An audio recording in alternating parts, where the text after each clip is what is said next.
Hello friends, स्वागत है आपका टेक अप्लायंस गुरुजी में। अभी देख रहे हो आपका जैसे जैसे जैसे गर्मी बढ़ रही है तो उसके अंदर आपके भी दिमाग में आता होगा क्या कौन सा एसी परचेस करना है, कैसा एसी परचेस करना है, कितने टनेज का एसी परचेस करना है, कौन से टाइप का एसी परचेस करना है, पावर का स्टार रेटिंग का कौन सा स्टार रेटिंग का लेना बेहतर होगा, वगैरह वगैरह। जैसे कि कौन सा ब्रांड परचेस करना बेटर होगा, कॉपर कॉइल या एल्यूमिनियम कॉइल परचेस करना बेटर होगा। तो चलिए आइए मैं दिखाना चाहता हूँ आपको ये तो सबके टॉपिक्स के बारे में। तो फर्स्ट पॉइंट आ जाएगा टाइप ऑफ एसीज। अभी इसमें एसीज में भी बहुत से टाइप्स होते हैं, जैसे कि विंडो एसी हो गया और एक स्प्लिट एसी हो गया। अब विंडो और स्प्लिट एसी में देखा गया तो उसमें कंपेयर करोगे तो उसमें बेनिफिट क्या क्या है, दोनों में आते हैं। जैसे कि विंडो एसी में आप इसको विंडो में ही लगाना पड़ता है, इसको जगह होती है विंडो की तो विंडो में ही लगेगा वो। जैसे कि स्प्लिट एसी को माउंट नहीं कर सकते, सिर्फ वो वॉल पे ही माउंट होगा। सेकंड थिंग, जो विंडो एसी है वो पोर्टेबल एसी होते हैं। जैसे कि आपको लग रहा है कि ये इधर के विंडो से निकाल के दूसरे विंडो में लगाना है, या बेडरूम के विंडो से निकाल के हॉल में विंडो में लगाना है, तो आप उसको पोर्टेबल कर सकते हो, निकाल के दूसरी तरफ लगा सकते हो। जैसे कि स्प्लिट एसी वो पोर्टेबल नहीं होता है, पोर्टेबल नहीं, क्योंकि उसको एक बार जब निकालते हो तो निकालने के लिए भी बहुत दिक्कत आती है। जब ओपन करते हो एसी तो उसके अंदर का लिक्विड निकल जाता है, तो लिक्विड बर्फ रिफिल करने के लिए 2.5 से 3 से 3.5 हज़ार भी लग सकता है। तो वो सब दिक्कतें विंडो एसी में नहीं आती है। प्लस नॉइज लेवल के बारे में देखो, विंडो एसी में थोड़ा सी नॉइज आता है, जैसे कि स्प्लिट एसी में लेस नॉइज रहता है, एकदम स्मूथ चलता है एसी। और प्राइसिंग वाइज में देखने जाते हो तो प्राइसिंग वाइज में 16,000 to 17,000 एंड अबव से स्टार्ट होता है विंडो एसी। जैसे कि स्प्लिट एसी देखते हो तो 25,000 से एंड अबव से स्टार्ट होता है एसी। तो ये फर्क आ जाएगा विंडो और स्प्लिट एसी में। चलिए अब मेरा दूसरा पॉइंट आ जाएगा एसी साइज एंड कैपेसिटी। अभी बहुत से जनों को लगता है कि हमारे रूम में कौन सा एसी लगना चाहिए, तो डिपेंड अपॉन स्क्वायर फुट होता है। जैसे कि आपके इधर 1 टन समझो, आपका रूम का कारपेट है 100 से 120 स्क्वायर फुट का, तो उधर 1 टन लगेगा। जिधर है आपका 120 से 180 स्क्वायर फुट तो उधर लगेगा 1.5 टन। और जिधर 180 से 260 स्क्वायर फुट आपका एरिया कारपेट एरिया आ जाएगा तो उधर पे लगेगा 2 टन। लेकिन डिपेंड अपॉन कंडीशन, ये भी ध्यान रखना है आपको। अगर आपका टॉप फ्लोर में है घर तो टॉप फ्लोर में क्या होता है, जिधर पे आपको 1 टन लगना है उधर 1.5 टन लगेगा। बिकॉज क्योंकि जो रूफ होता है, सीलिंग होती है, तो उसके ऊपर कैसा होता है, पूरा डायरेक्ट सन का रेज गिरता है, जिसकी वजह से ज़्यादा हीट हो जाता है। वो ज़्यादा हीट होने के कारण क्या होता है, वो जगह पे जिधर फॉर एग्जांपल 100 से 120 स्क्वायर फुट का रूम है आपका, तो उधर आपको 1.5 टन का ही लगाना पड़ेगा। 1 टन चलेगा नहीं, प्रॉपरली कूलिंग दे नहीं पाएगा, और एसी में पावर भी ज़्यादा लेगा, लोड भी ज़्यादा आएगा एसी को। तो बेटर है कि उधर पे 1.5 टन जैसी जगह पे लगाओ। या फिर और ऐसी एरिया भी देख सकते हो, जैसे कि आपका रूम है, रूम के इधर से पूरा ग्लास है, ग्लास में से पूरा दिन भर आपका 5 to 6 आवर तक की पूरी धूप घर में आ रही है, तो वैसे जगह में भी आपको वैसे ही सीन होगा। क्या 1 टन का जिधर एसी लगता है उतने एरिया कारपेट में, तो उधर भी 1.5 टन का ही लगेगा। जिधर 1.5 टन का है लगता है नॉर्मल स्क्वायर फुट में, जैसे कि 120 से 180 स्क्वायर फुट में, तो उधर 2 टन का लगेगा। तो ये सब देखा जाता है एसी के अंदर। अभी थर्ड पॉइंट आएगा हमारा स्टार रेटिंग, पावर कंजम्पशन। कौन कौन से एसी कितना पावर कंजम्पशन करते हैं। जैसे कि देखा गया कि नॉन इन्वर्टर एसी जो आते हैं, स्प्लिट एसी जो 3 स्टार होते हैं, तो एनुअली कंजम्पशन यूनिट उसका 1130 होता है, जो कि एनुअली इलेक्ट्रिसिटी बिल कॉस्ट आएगा आपको 6780। नॉन इन्वर्टर की बात कर रहा हूँ, ऑन ऑफ एसी वाला। अब सेकंड इसमें आता है इन्वर्टर एसी। जो इन्वर्टर 3 स्टार इन्वर्टर होते हैं तो उसका एनुअली पावर कंजम्पशन होता है 1035 समथिंग, इसके आसपास। तो आपको इलेक्ट्रिक कॉस्ट बैठेगा 6210 रुपीज़, जो कि आप एनुअल सेविंग कर रहे हो 750। इन्वर्टर एसी 4 स्टार रेटिंग वाला पावर कंजम्पशन करेगा एनुअली आपका 980 यूनिट, जिसके अंदर रुपीज़ आप बचा सकते हो 5880, जिसके अंदर आपकी सेविंग हो रही है एनुअल सेविंग 900 रुपीज़। फिर इन्वर्टर 5 स्टार वाला एसी, उसके अंदर आपका एनुअल पावर कंजम्पशन यूनिट जो आएगा 880 के तकरीबन आसपास।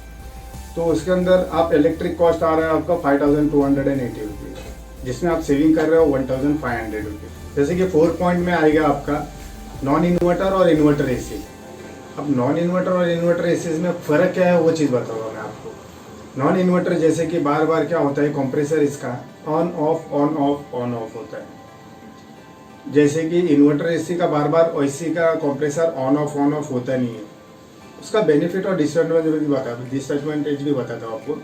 जैसे कि आप कोई मोटर ले लीजिए या मशीनरी ले लीजिए, उसका मशीन या मोटर बार बार बंद चालू होता है, तो उसमें क्या होता है, जब बंद होकर जब चालू होता है तो क्या करता है, पावर ज़्यादा खींचता है, मशीन या मोटर को ज़्यादा लोड आता है, उसके वजह से क्या होता है, पावर भी ज़्यादा खींचता है। तो ये सब चीज़ें होती है ऑन ऑफ में। नॉर्मली आपने समझो ऑन ऑफ के अंदर 20 डिग्री सेल्सियस में आपने उसको सेट कर दिया, तो ऑन ऑफ का एसी क्या करेगा, 20 डिग्री टेम्परेचर सेट करके मेंटेन कर लेगा रूम टेम्परेचर। उसके बाद में वो पूरा का पूरा ऑफ हो जाता है। ऑफ होने के बाद में क्या होता है, जैसे ही घर का टेम्परेचर बढ़ जाता है तो वापस से खट करके चालू हो जाता है, जिसकी वजह से क्या होता है, बार बार बंद चालू होने की वजह से क्या होता है, उस पर पावर और लोड ज़्यादा आ जाता है। जैसे कि इन्वर्टर एसी का देखा गया, तो इन्वर्टर एसी में क्या होता है, वो बार बार बंद चालू होने के होता नहीं है। उसका बेनिफिट क्या होता है उसके अंदर, क्योंकि फॉर एग्जांपल इसके अंदर जैसे कि कूलिंग मेंटेन कर लिया आपके घर में एसी ने, तो क्या करेगा, पूरा का पूरा ऑफ नहीं होगा, वेरिएबल स्पीड में वर्क करेगा। और जैसे ही वेरिएबल स्पीड में जैसे ही आपको एसी को लग रहा है, सेंस करता है एसी में लग रहा है क्या कूलिंग टेम्परेचर बढ़ गया है, तो वैसे ही उसका स्मूथली वर्क करेगा। ऑन होता है, ऑन नहीं मीन्स वर्क करता है स्मूथली, जिसकी वजह से क्या होता है, उसके कंप्रेसर पे लोड भी नहीं आता है और इसका लॉन्ग ड्यूरेबल रहता है और लेस नॉइज रहता है। तो ये फ़र्क आ गया है नॉन इन्वर्टर और इन्वर्टर एसी के अंदर। अभी आपके मन में ये भी सवाल आता होगा कि एसी वर्क कैसा करता है, जैसे कि बाहर की हवा लेता है अंदर थ्रो करता है, बराबर है? नहीं, बिल्कुल नहीं, ये ऐसा वर्क नहीं करता है। एसी का जो वर्किंग होता है, तो उसको एक तो पहले इंडोर एक यूनिट होता है, एक आउटडोर यूनिट होता है।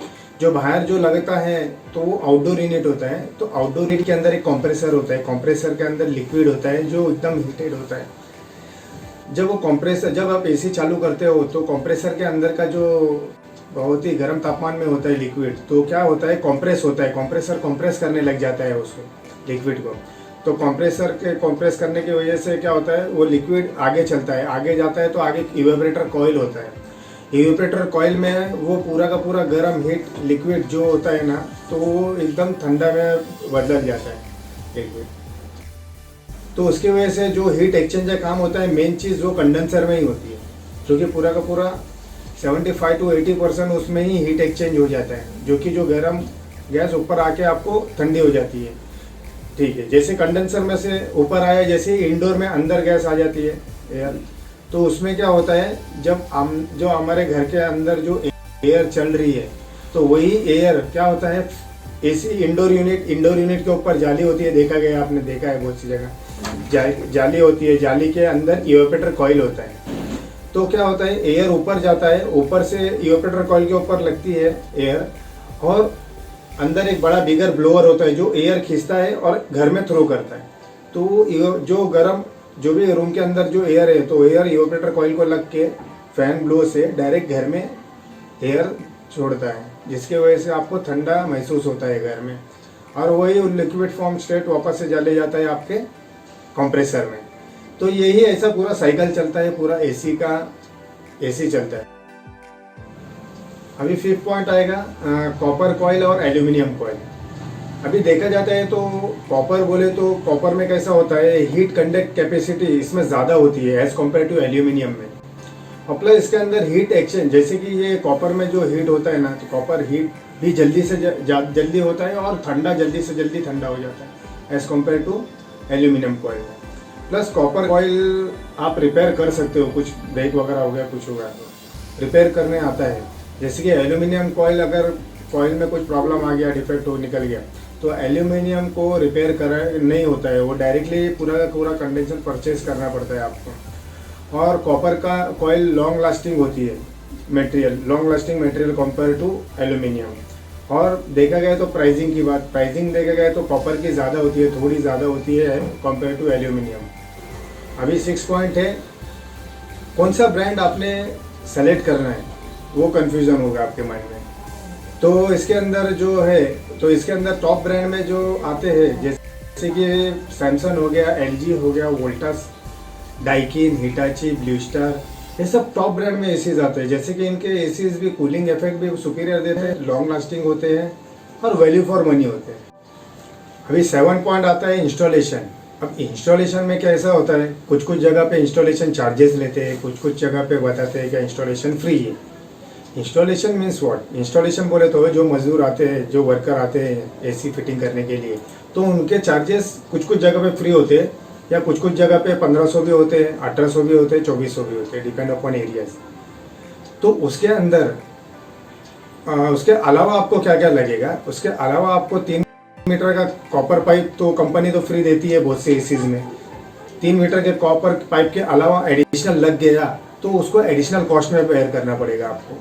जैसे कि कुछ 950 रुपीज़ समथिंग पर मीटर आता है, तो वो एक्स्ट्रा कॉस्ट पर लगेगा। जैसे कि आपका एसी इधर लगा है और आउटडोर यूनिट थोड़ा ज़्यादा लंबा है, 3 मीटर से ज़्यादा लंबा, तो 3 मीटर तक तो ठीक है, उससे जो एडिशनल लग जाएगा वो 950 रुपीज़ पर मीटर के हिसाब से एक्स्ट्रा पे करना पड़ता है आपको, वो एक अलग कॉस्ट में आ जाता है। फिर ठीक है, नॉर्मल दीवार होगी, घर की वॉल, नॉर्मल घर की वॉल है तो उधर होल करना है, एक 2 से 3, 1.5 से 2 इंच का होल ही लगता है सिर्फ वो कॉपर पाइप अंदर से बाहर जाने के लिए, इंडोर टू आउटडोर अटैचमेंट के लिए, तो उतना होल करते हैं। तो होल नॉर्मल दीवार है तो फ्री ऑफ कॉस्ट है।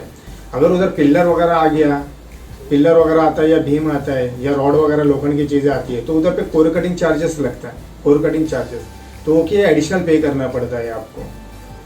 प्लस उसके अंदर आउटडोर यूनिट को जो स्टैंड लगेगा आपका, जो बाहर लगता है आउटडोर यूनिट, उसका भी कुछ कुछ जगह पे फ्री देते हैं, कुछ कुछ जगह पे चार्जेस लगता है उसका भी।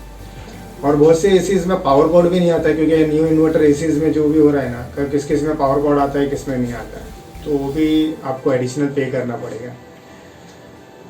फिर आपको इंस्टॉलेशन के लिए, तो ये तो सब जो भी बताया मैंने, ये सब मेन चीज़ें हैं। नॉर्मली एसी के अलावा भी ये सब चीज़ें एक्स्ट्रा पे करनी होती है हमें एसी के बाद में, तो ये चीज़ का भी ध्यान रख लीजिए। तो कैसा लगा ये वीडियो? अगर अच्छा लगा होगा तो प्लीज़ लाइक कीजिए, शेयर कीजिए और हमारे चैनल को सब्सक्राइब कीजिए, और ये बेल नोटिफिकेशन की बेल को क्लिक कीजिए, जिसके वजह से जो भी लेटेस्ट वीडियो आती रहेगी तो सबसे पहले आपको ये नोटिफिकेशन आएगी। So thank you friends.